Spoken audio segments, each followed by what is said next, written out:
అవునండి. ఈ యుద్ధం కనుక కొనసాగితే ఇబ్బంది అయ్యే అవకాశాలు ఉన్నాయండి. ఇంకో వారం పైన అలా సాగితే గనుక ఖచ్చితంగా తీవ్రమైనటువంటి ఇంపాక్ట్ ఉంటుంది. హ్మ్. ఎందుకంటే మనం ఆల్రెడీ చూసాం కదా! ఎయిర్ ట్రాన్స్‌పోర్ట్ దెబ్బతింది. ఎయిర్ ట్రాన్స్‌పోర్ట్ దెబ్బతింటే ఇంటర్నేషనల్ ట్రావెల్ బాగా తగ్గిపోతుంది. ఇంటర్నేషనల్ ట్రావెల్ వెళ్ళే వాళ్ళంతా అక్కడ ఇరుక్కుపోయి ఉన్నారు కదా! మిడిల్ ఈస్ట్‌లో అక్కడ. హ్మ్.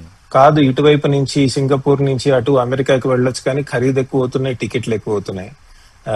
సో ఇటు వయా ఆఫ్రికా నుంచి వెళ్ళొచ్చు, వేరే దారులు తీసుకోవచ్చు కానీ అది ఫ్యూయల్ కాస్ట్ అది యాడ్ అయ్యి టికెట్స్ కూడా ఎక్కువ అవుతాయి. హ్మ్. సో ఒకటి మనం క్లియర్ గా చూస్తున్నాం ఎయిర్ ట్రాన్స్పోర్ట్ ఏదైతే ఉందో దానిలో మనం చాలా ఖరీదు పెరగటం చూస్తున్నాం, చాలా ఇబ్బందులు చూస్తున్నాం. అలానే ఆయిల్ చూసేసాం ఆల్రెడీ, అది కూడా నడుస్తుంది.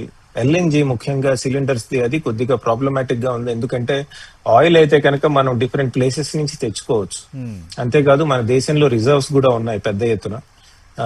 ఎల్ఎన్జిది కొద్దిగా అది ఛాలెంజింగ్ గా ఉన్నట్టుంది. నా ఉద్దేశంలో అది కూడా తొందరలోనే హ్యాండిల్ చేయడం అవుతుంది ఆల్టర్నేటివ్ రిసోర్సెస్ తీసుకుని. హ్మ్. ఆ, ఆ, తర్వాత ఎప్పుడైతే ఇంటర్నేషనల్ ట్రావెల్ తగ్గుతుందో పెద్ద పెద్ద హోటల్స్ లో బుకింగ్స్ అవి తగ్గుతాయి. ఎనీవే అది కూడా ఒక ఇంపాక్ట్ ఉంటుందండి. కేవలం చిన్న హోటల్స్, కమర్షియల్ సిలిండర్స్ ఇదే కాదు, హ్మ్. పెద్ద హోటల్స్ ఏవైతే అకామిడేషన్ ఇవ్వటము అవి నడుపుతాయో అవి కొద్దిగా స్వల్పంగా తగ్గే అవకాశం ఉండే వాటికి కూడా ఇంపాక్ట్ ఉంటుంది. ఓకే. ముఖ్యంగా ఇంకో ఏరియా మనం చూడాల్సింది ఏంటంటే ఫర్టిలైజర్ మీద దీని యొక్క ఇంపాక్ట్ ఎలా ఉంటుంది అని. హ్మ్. అంటే ఓవరాల్ గా తీసుకుంటే మేజర్ ఎనర్జీ రిసోర్సెస్ ఏవైతే ఉన్నాయో ప్రపంచంలో, ఇటు ఇరాన్ తీసుకోండి, గల్ఫ్ తీసుకోండి, అటు రష్యా తీసుకోండి, లేదా అటు వెనిజువేలా తీసుకోండి, ఇవన్నీ కాన్ఫ్లిక్ట్ లో ఉన్నాయి. నిజమే వెనిజువేలా స్టెబిలైజ్ అయింది, హ్మ్. కానీ ఒక ఆల్టర్నేటివ్ బిజినెస్ ఎన్వైరన్మెంట్ క్రియేట్ అవటము, ఆల్టర్నేటివ్ లీడర్షిప్ క్రియేట్ అవటము, దాని నుంచి పెద్ద ఎత్తున వేరే దేశాలకి పంపించడం, ఇది కూడా జరగాలి కదా. దాని జరగటానికి టైం పడుతుంది. సో మనం చూస్తే కనుక వెనిజువేలా ఆయిల్ ఇంకా మార్కెట్ లోకి వస్తుంది, పెద్ద ఎత్తున వస్తుందన్నారు, ఎక్కడ మరి కనబడట్లేదు. నిజంగా వస్తే కనుక ఇంత పెరగదు కదా ఆయిల్ ఖరీదు. సో ఇలాంటి ఛాలెంజెస్ చాలా చూస్తున్నాం మనము.